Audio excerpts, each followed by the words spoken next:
है, आपसे पूछती हैं कि लॉन्ग टर्म व्यू क्या है और क्या वो लोअर लेवल्स पे एवरेज कर सकती हैं। देखिए, एवरेज करने का सलाह मैं नहीं दूंगा आपको, क्योंकि बजट से ना ही पहले चला है ना ही बजट के बाद चल रहा है, और टॉप से देखेंगे 50% नीचे आ चुका है। तो ये जो जो भी स्टॉक डाउन ट्रेंड में होता है वीकली चार्ट में या तो मंथली चार्ट में, ऐसे स्टॉक्स, गिरते हुए स्टॉक्स को एवरेज करने का कुछ भी मतलब नहीं होता है। अब फंडामेंटल एनालिसिस भी यहाँ पे ज्यादा काम इसलिए नहीं करेगा क्योंकि ऑलरेडी स्टॉक चला हुआ है।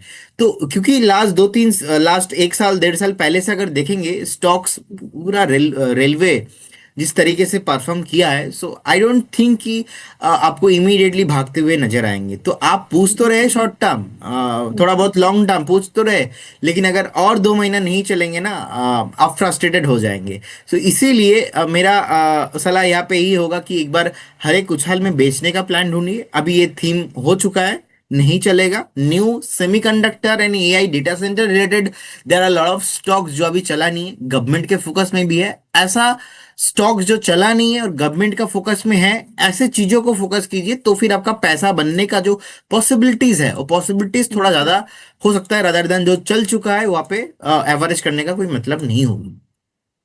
ओके, चलिए अगला सवाल ले लेते हैं। अनिरुद्ध मधान का सवाल है, वो पूछते हैं पीपीएल फार्मा में ब्रेकआउट आ रहा है क्या सर, और टाटा टेक्नोलॉजी में एंट्री लेवल क्या होना चाहिए। दो दो शेयर है, पीपीएल फार्मा ब्रेकआउट आ रहा है क्या और टाटा टेक्नोलॉजीज में एंट्री लेवल क्या होना चाहिए। हाँ, देखिए, पीपीएल फार्मा में जो हुआ है ना, ब्रेकआउट नहीं बोलते इसको, बोलते हैं कि पुल बैक, इसको बोलते हैं कि pull dead back. Cat bounce. जब भी कोई भी ट्रेंड डाउन ट्रेंड में चलता है और उसमें कुछ भी बाउंस होता है पॉजिटिव साइड में, उसको हम टेक्निकल में पुल बैक बोलते हैं। पुल बैक में आप भरोसा नहीं कर सकते। एंड सेकेंड थिंग, ये जो डेड कैट बाउंस है ये सस्टेन होगा एटलीस्ट 200 एंड अबव। अगर एक बार प्राइस सस्टेन होता है, then you should buy and you should hold. But current zone से जिस तरीके का प्राइस रजिस्टर्ड कर रहा है 166 के आसपास, यहाँ पे अभी भी कोई भी कॉन्फिडेंस नहीं आ रहा है। तो इसीलिए मैं बोलूंगा, अगर किसी के पास पोजीशन है, so you should maintain A strictly stop loss of 150। 150 पे एक स्टॉप लॉस मेंटेन कीजिए एंड बने रहिए। टाटा टेक्नोलॉजी का चार्ट अगर हम देखेंगे, जब भी आईपीओ आया था उसके बाद लगातार एक सेलिंग प्रेशर कंटिन्यूअसली हमने डेली, वीकली एंड मंथली तीनों टाइम फ्रेम में देखा है। अब सिंपल साइकोलॉजी, मार्केट का फिलोसॉफी यही है भैया, कोई भी स्टॉक्स अगर नहीं चल रहा है तो आप उसके पीछे मत पड़िए, आप वेट कीजिए। एटलीस्ट स्टॉक अपना बेस बना ले। स्टॉक बेस बनाने के बाद ना, जब वो भागेंगे उसके साथ रहिए। अब ये लाइफ में और स्टॉक में दोनों फिलोसॉफी रखिए, जो आगे बढ़ रहा है, जिनका ग्राफ ऊपर जा रहा है, उनके साथ रहिए, पैसा बनेगा। जहां पे नीचे आ रहा है, अब देखिए मार्केट में there are two types of corrections, एक होता है प्राइस करेक्शंस, एक होता है टाइम करेक्शंस। अब इसमें प्राइस करेक्शंस हो गया, टाइम करेक्शंस अभी भी होना बाकी है, तो it will take generally some times. और टाटा ग्रुप में ऐसा कोई स्टॉक्स इमीडिएट लेवल पे नहीं है जो भाग भी रहा है। सो क्या लॉजिक हुआ? लॉजिक यही है कि इमीडिएट लेवल पे नहीं चलेगा। 750 तो एटलीस्ट क्रॉस होना चाहिए एंड बेस फॉर्मेशन होना चाहिए, जो कि टाटा टेक्नोलॉजी पे नहीं हुआ है। तो एक बार अवॉइड करने का ही सलाह रहेगा। ओके, अगला सवाल लेते हैं। जीतू जी का सवाल है, पूछते हैं उनके पास 507 के लेवल पे पारस डिफेंस के शेयर है, 6 महीने का व्यू रखते हैं, आपसे जानना चाहते हैं कि क्या करना चाहिए। देखिए, अभी 642 के आसपास है और आपका बाइंग बहुत ही बढ़िया जोन पे है। मैं बोलूंगा अगर आपका थोड़ा बहुत 7-8 महीने का भी व्यू है तो डेफिनेटली यू शुड वेट, आपको वेट कर लेना चाहिए। एंड ऑलरेडी टॉप से स्टॉक अच्छा खासा डाउन भी हुआ है। आपको ऑल टाइम हाई भी आते हुए दिखाई देंगे। जब पूरे डिफेंस भागेंगे उस टाइम पे आपको बेचना है। 950, 1000 के ऊपर आपको बेच के आना है, उससे पहले नहीं, तो बने रहने का सलाह होगा। ओके, चलिए अगला सवाल जो है वो है साहिल खान का है। वो पूछते हैं फिजिक्स वाला मेरे पास 564 शेयर्स है जो मैंने 107 रुपए में खरीदा है, बाय कर रखा है। प्लीज सर स्टॉप लॉस और टारगेट शॉर्ट टर्म 4 से 5 दिन के लिए बता दीजिए। देखिए, फिजिक्स वाला मुझे लगता है कि कमिंग डेज में बहुत ही भागने वाला है। Definitely one of the most prominent stock in edtech category में है। अब देखेंगे इनके जिस तरीके का फॉलो आ रहा है, रीच है, बैलेंस शीट भी रिसेंटली जो रिजल्ट पोस्ट किया था वो भी बहुत ही बढ़िया था। एंड कहीं ना कहीं स्टॉक लिस्ट हुआ, लिस्ट होने के बाद चला नहीं है। आज का लो बहुत इंपॉर्टेंट है, 95.43 के आसपास का लो रहा है। मुझे लगता है कि 95 में एक स्ट्रिक्टली स्टॉप लॉस मेंटेन कीजिए, बने रहिए। 100 एक साइकोलॉजिकल लेवल है, जब तक 100 के ऊपर है, जब तक 95 के ऊपर है, मुझे लगता है कि ऐसे थीम में आपको वेट करना चाहिए 1.5 2 3 साल, इसमें आपका पैसा मल्टी बैगर होता है, इसमें आपका पैसा बनता है। तो जब तक 95 के ऊपर है तब तक फिजिक्स वाला के साथ बने रहिए, होल्ड कीजिए पेशेंस के साथ। पैसा बनने का जो पॉसिबिलिटीज है वो बहुत ही ज्यादा हो जाता है ऐसे स्टॉक में। ओके, तो यानी कि 3 से 4 से 5 दिन की बात नहीं है, ये है बात कि लॉन्ग टर्म में आप अच्छा पैसा कमा सकते हैं। So better keep holding it, be an investor other than being a trader. Swati Jain का अगला सवाल है। वो बोलती हैं आधार हाउसिंग फाइनेंस के 50 शेयर है उनके पास, जो उन्होंने 538 के भाव पे खरीदे हैं। अपोलो माइक्रो सिस्टम्स के 100 शेयर्स है, जो उन्होंने 287 के भाव पे खरीदे हैं। दोनों ही स्टॉक्स पे आप क्या करना है? देखिए, एपोलो माइक्रो सिस्टम अभी भी कंसोलिडेशन कर रहा है और कंसोलिडेशन रेंज के अंदर फंसा हुआ है। 220 रहेगा, स्टॉप लॉस बने रहिए। 220 के नीचे कभी भी आता है आपको बेस देना चाहिए, क्योंकि अभी कंसोलिडेशन कर रहा है, इसीलिए no averaging, no fresh buying. And Aadhaar housing finance अभी 468 के आसपास का प्राइस है, अभी भी आपको हम्म, नीचे आते हुए दिखाई देंगे।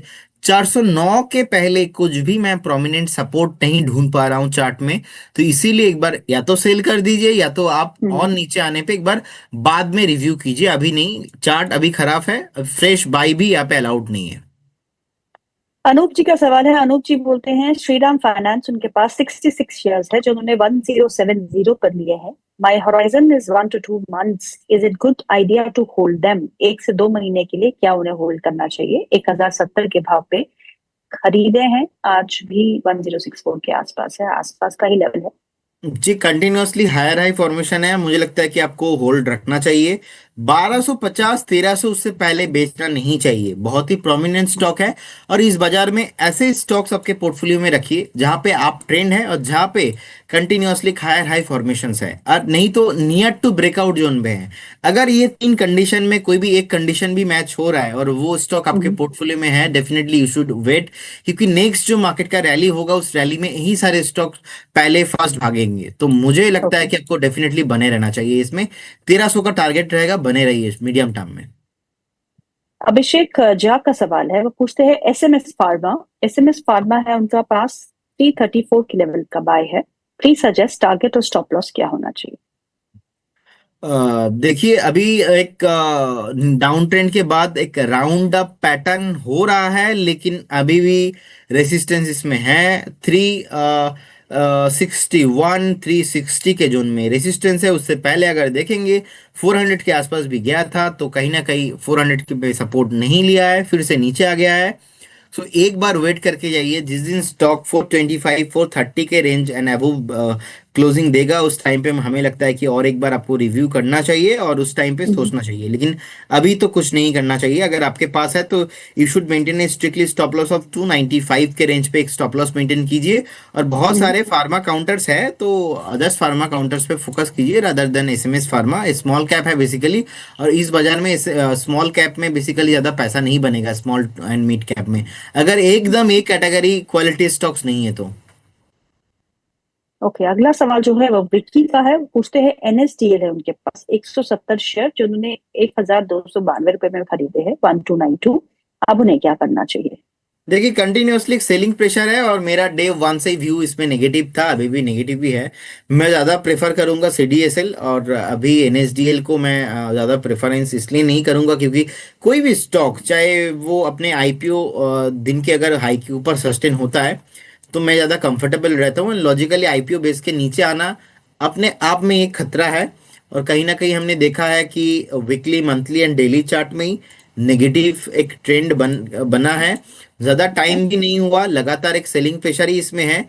और देखिए, बिजनेस अच्छा है, लेकिन that's not equivalent to the business, to the price actions. क्योंकि ओके। अभी इसको रेस्ट लेने के लिए भी मुझे लगता है कि it will take some time. तो कंसोलिडेशन अभी हुआ नहीं, एक तरफा डाउन ट्रेंड चल रहा है, तो इसीलिए मैं इग्नोर करना पसंद करूंगा। और अगर आपके पास है, उछाल में सेल ऑन राइज व्यू रखिए इसमें। कृष्णा जी का सवाल है। वो पूछते हैं टीसीएस में अगला टारगेट क्या होगा? नीचे का या ऊपर का ये नहीं बोला उन्होंने। ओके, देखिए, टीसीएस बहुत ही प्रोमिनेंट लीडर है। अब टीसीएस, इन्फोसिस ऐसे नीचे इमीडिएट लेवल पे आ जाएंगे ना, ये किसी को एक्सपेक्टेशन नहीं था, क्योंकि मार्केट इज अनप्रिडिक्टेबल है, कल क्या न्यूज आ जाए किसी को नहीं पता होता है। अब ये जो एआई टूल को लेके न्यूज आया है, because of the Jio politics, and अगर ग्लोबल मार्केट पे भी देखेंगे, ये ऐसा नहीं कि ओनली फॉर इंडिया में ही नीचे आ रहा है, ग्लोबल मार्केट पे भी आप देखेंगे पेपल जैसे स्टॉक्स भी जो ओनली फॉर एआई का इस्तेमाल पेमेंट गेटवे में करता है, दूर दूर तक कनेक्शंस ज्यादा टेक्नोलॉजी के साथ एआई रिलेटेड नहीं है, ओनली फॉर पेमेंट इंटीग्रेशन में उनका काम है, वहां पे भी हम देखेंगे जिस दिन ये पहला न्यूज आया था उस दिन 20%, उसके बाद लगातार एक selling pressure, there are all kind of stocks में एक तरफा चल रहा है सेलिंग प्रेशर। सो कहीं हम्म। ना कहीं मेरे को लग रहा है कि बेस फॉर्मेशंस यहाँ पे भी it will take some time. अगर हम्म। 2500 2500 ही होल्ड करता है, तो फिर आपको धीरे धीरे स्टैगर मैनर पे बाइंग करने का सलाह रहेगा। पहले लार्ज कैप भी भागेगा, उसके बाद मिड एंड स्मॉल कैप। तो स्मॉल मिड कैप जितने भी टेक सैस जो सॉफ्टवेयर सर्विस प्रोवाइड करते हैं, ऐसे कंपनीज में थोड़ा अभी आपको दूरी बना के चलना है। It will hmm. Take some time, थोड़ा टाइम दीजिए, लॉन्ग टर्म में बढ़िया रहेगा, लेकिन शॉर्ट टाइम में पेन कंटिन्यू रहने वाला है। ओके, अगला सवाल ले लेते हैं। और अगला सवाल जो है वो है रामाकृष्णा जी का। उनके पास बेक्टर फूड्स के शेयर है। बेक्टर फूड के शेयर है 274। Now what to do, should I add more at this time? ये हमें कोलकाता से लिखते हैं। आप कोलकाता से बड़े फॉलोअर्स है प्रदीप। सो बेक्टर फूड में 274 पे अब क्या करना है? सॉरी मैम, माफी चाहूंगा, पर्टिकुलर स्टॉक हमारे कंपनी के कवरेज में नहीं है। ओहो, ऐसा क्यों? When this हम इसको देखते नहीं हैं, हम इसको ट्रैक नहीं करते, तो इसमें I am not the right person for, इसमें कोई कमेंट नहीं कर पाऊंगा मैं। चलिए, अगला सवाल जो है वो जीतू का है, जीतू मनी। पूछते हैं कैप्लन पॉइंट के बारे में। कैप्लन पॉइंट है उनके पास 100 share at the rate of 2000 each, क्या करें? ओके, देखिए मुझे लगता है कि अभी भी चार्ट में वीकनेस है, एक सपोर्ट है ऑलमोस्ट 1660 1650 के रेंज पे, तो you should maintain A stop loss and बने रहिए। पुल बैक अभी भी चार्ट में नहीं है एंड अप ट्रेंड भी नहीं है, तो टाइम लगेगा, आपको थोड़ा बहुत घुमाएगा स्टॉक, नहीं चलेगा अभी। बाकी अभी फ्रेश बाई नहीं करना है। ओके, अगला सवाल ले लेते हैं। वो सिर्फ अख्तर का है। सर, इन्फोसिस को स्विंग ट्रेड के लिए रडार पे रख सकते हैं क्या? और स्टॉप लॉस और टारगेट क्या होगा? देखिए आज फ्राइडे है और मार्केट भी बंद हो जाएगा 3:30 को ही, अभी 1:30 तो बज चुका है, और हम्म। क्योंकि लगातार इतना सेल ऑफ हमने देख चुके हैं, तो ओवरसोल्ड सिचुएशन में क्या होता है, पुल बैक आता है, थोड़ा बहुत डेड कैट बाउंस आता है। और इन्फोसिस में भी हमने देखा है शार्प रिकवरी चार्ट में 1281 1280 के जो जोन है वहां से देखने को मिला है। डे हम्म। हाई भी लगा चुका है 1373, अभी बीच में 1357 1355 के आसपास का प्राइस है। ऐसा सिचुएशन बहुत ही कंफ्यूजिंग होता है, जहां पे कंफ्यूज सिचुएशन में कोई ट्रेड नहीं बनता है। और क्योंकि हम्म। अगर कल को, और अभी इन्फोसिस टीसीएस आप देखेंगे मैक्सिमम गैप डाउन इस वजह से हो रहा है, क्योंकि इनका जो एडीआर्स है फॉरेन में, उसके हम्म। ट्रेडिंग नेगेटिव होने के कारण ही इंडिया में गैप डाउन ज्यादा हो रहा है। सो अगर कल हम्म। को ऐसा होता है फिर से, मान लीजिए और 5% नीचे, तो ऑटोमेटिकली आपको मंडे भी नीचे आते हुए दिखाई देंगे। लेकिन इतना सेलिंग हो चुका है, तो एक पुल बैक, तो एक बेस फॉर्मेशन यहाँ से बनता है। तो इसीलिए हम्म। हमारा व्यू यहाँ पे, आप अगर आपको ट्रेडिंग करना है तो there are lot of stock in this market जहाँ पे हाई पोटेंशियल कुछ है, वहाँ पे फोकस हम्म। कीजिए, रादर देन एक बार तो आईटी को आप अभी इसको एज ए बाइंग अपॉर्चुनिटी मत देखिए। ओके, नैन्सी जी का सवाल है। उसका सवाल दो स्टॉक्स पे है। एक है अडानी पोर्ट्स जो है 1500। क्या इसे आज निकाल दूं? अडानी पोर्ट्स 1500 पे, उनका 1500 रुपीज पे लिया है। तो पूछ रही हैं आज उनसे इससे निकल जाऊं या इसको ऐड करूं लोअर लेवल्स पे। दूसरा, बेलराइज की पहली रेजिस्टेंस कहाँ दिख रही है? देखिए अ, नैन्सी जी जो है, मैं उनको यही बोलूंगा, रेसिस्टेंस है ऑलरेडी, और रेसिस्टेंस ऑलरेडी स्टॉक ने रिसेंटली लिया भी है 1600 के आसपास। अगर आपका, अब मुझे जितना पता है उनका उनका क्योंकि क्वेरी बहुत आते हैं, तो उनका शॉर्ट टर्म हम्म। व्यू है, शॉर्ट टाइम ओके। में नहीं चलेंगे, it will take some hmm. Time. तो आप एक बार हम्म। लोअर लेवल पे एवरेज नहीं करना चाहिए। आप, अदानी पोर्ट बहुत ही प्रोमिनेंट स्टॉक है अदानी ग्रुप में, सो हाइबिटा काउंटर है, ऐसे स्टॉक्स में बाय करेंगे, और आप इफ यू एक्सपेक्ट कि नहीं ये 10 15 20% चलेंगे, सो ये पूरा गलत सोच है। क्योंकि आप एक शॉर्ट टर्म ट्रेडर हो, तो आपको ज्यादा अदर स्टॉक्स पे फोकस करना चाहिए। ये हम्म। बेसिकली मीडियम टाइम वाला स्टॉक है, थोड़ा बहुत आप हम्म। 6 7 महीना 5 महीना 3 महीना टाइम है, तो आप हम्म। बने रहिए। बाकी मैं पॉजिटिव हूँ, लेकिन क्योंकि हम्म। उनके कमेंट्स जो है वो बहुत आते हैं, तो हमें पता है। एंड हम्म, बेल राइस जो है, बेल राइस का अगर हम चार्ट देखेंगे, पहले भी मैंने बहुत बार डिस्कशन किया है कि hmm, I am bullish on the stock, and आपको 200 एंड अबव प्राइस आते हुए दिखाई देंगे। अभी भी चार्ट में कुछ चेंजेस नहीं हो रहा है, अगर डेटा चेंज नहीं हो रहा है, हम भी हमारे स्टेटमेंट को चेंज नहीं करेंगे, स्टेटमेंट सेम रहेगा। ऑल टाइम हाई पे है, बिल्कुल बने रहिए। 200 क्रॉस करते आपको और हायर प्राइस आते हुए दिखाई देंगे। जिस दिन स्टॉक अपना ट्रेंड खराब होगा, उस दिन आपको थोड़ा बहुत जो है एग्जिट करने के बारे में सोचना चाहिए। लेकिन ऐसे आप बने हो बहुत टाइम से, ऐसे बने रहने पे ही आपको मुनाफा होता है, बिल्कुल बने रहिए। ओके। हर्षप्रीत कौर का सवाल है, sir I booked profit in Avanti feeds, अब मैं क्या बाय करूं? क्या एजीएन बाय करना चाहिए? और Belrise eight 188 profit booking zone है या यहाँ पे बने रहूं? तो बेलराइज के बारे में तो आपने बता दिया that you are bullish. AGN क्या है? Any okay. स्टॉक पे एजीएन है? अडानी ग्रीन? नहीं, AGIN करके एक स्टॉक, अभी आप अभी स्क्रीन पे देखो ना, आप कीबोर्ड देखते रहते हो यार। AGIN ग्रीन पावर करके एक स्टॉक है, लेकिन ये पेनी स्टॉक है। लेकिन ये ओके। पेनी स्टॉक हमें लगता नहीं कि आपको बाय करना चाहिए, और अगर बाय करना ही है शॉर्ट टू मीडियम टर्म में ना, एक स्टॉक हम्म। है। ये बेसिकली एक वोल्टास एक काउंटर है, हमें वोल्टास का हम्म। चार्ट बहुत ही अच्छा लग रहा है। ये एक ओके। स्विंग ट्रेड आप लेके जा सकते हो, for next 2 to 3 months view रहेगा। आपको मोटा हम्म। मोटा 1850 के आसपास का टारगेट आना चाहिए। 1425, 1425 में एक स्टॉप लॉस मेंटेन कीजिए और बाई करके हम्म। जा सकते। पहले आपको थोड़ा बहुत 1750 एंड नेक्स्ट 1800 का टारगेट भी आपको आते हुए दिखाई देंगे। करेंट जोन से मैं 12 से 13 15% का अपसाइड वोल्टस में देख पा रहा हूँ। अगर आपको ओके। लगता है कि नहीं, थोड़ा बहुत कभी भी अगर 5 to 7% ऑफ होता है, तो आप प्रॉफिट बुक कर लीजिएगा, partial profit booking according to your risk management and capital. हम वोल्टास को बाय करके जा सकते हैं।